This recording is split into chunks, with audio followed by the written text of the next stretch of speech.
Hi friends. So మనం చాలామంది ఈ రోజులలో మొబైల్ ఫోన్ సెల్ ఫోన్ లేని వాళ్ళు దేశంలో చాలా తక్కువ. ఒక్కొక్కరికి 2-3 కూడా ఉన్నాయి. సో వాళ్ళు ఆయన పెద్ద ఆ, అవసరం ఉన్నా లేకున్నా కూడా అది అదొక స్టేటస్ సింబల్ లాగా అయిపోయింది. సరే, ఇక్కడ ఈరోజు మీకు నేను ఒక టెలికాం ఆఫీసర్గా, సీనియర్ ఆఫీసర్, రిటైర్డ్ ఆఫీసర్గా మీకు ఒక మంచి ఇన్ఫర్మేషన్ ఇచ్చేద్దామని చెప్తున్నాను. అది చూడండి తప్పకుండా. మనకి ఏంటంటే ఈ ఐఫోన్కు ఆండ్రాయిడ్ ఫోన్కు తేడా ఏంటి అనేది. ఈ ఐఫోన్ అనేది అది కాస్ట్లీ ఫోను.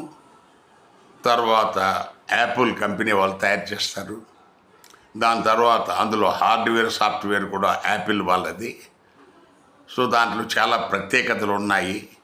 సో మనకు అందులో డేటా బయటికి పోతుందన్న భయం లేదు. రెండోది, అది ఎవరన్నా చేతిలో పడినా కూడా దాన్ని ఓపెన్ చేయటం అంత ఈజీ కాదు, కష్టం.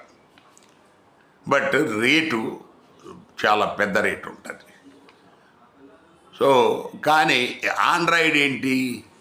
ఆండ్రాయిడ్ అనేది సామాన్యులు ఎక్కువ మంది వాడేది ఆండ్రాయిడే. సో ఇక్కడ హార్డ్వేరు సాఫ్ట్వేర్, ఈ సాఫ్ట్వేర్ వచ్చేసి గూగుల్ సప్లై చేస్తుంది. హార్డ్వేర్ వచ్చి శాంసంగ్, నోకియా వీళ్ళు వాళ్ళు వేస్తారు. సో అది ఒకరు, ఇది ఒకరు.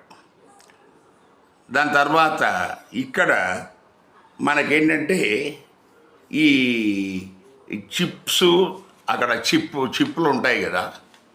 దాని తర్వాత దాని టెక్నాలజీ మన యాపిల్లో 5 నుంచి 7 సంవత్సరాల వరకు ఒకటే టెక్నాలజీ నడుస్తుంది. దాని తర్వాత మారుస్తారు.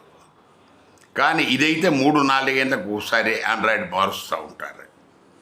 అందువల్ల ఇప్పుడు మనం ఏం చేస్తాడు, ఫర్ ఎగ్జాంపుల్ రెడ్మీ తీసుకోండి. Redmi 5 series, 6 series, 7 series, 13 series, 14 ఇట్లా.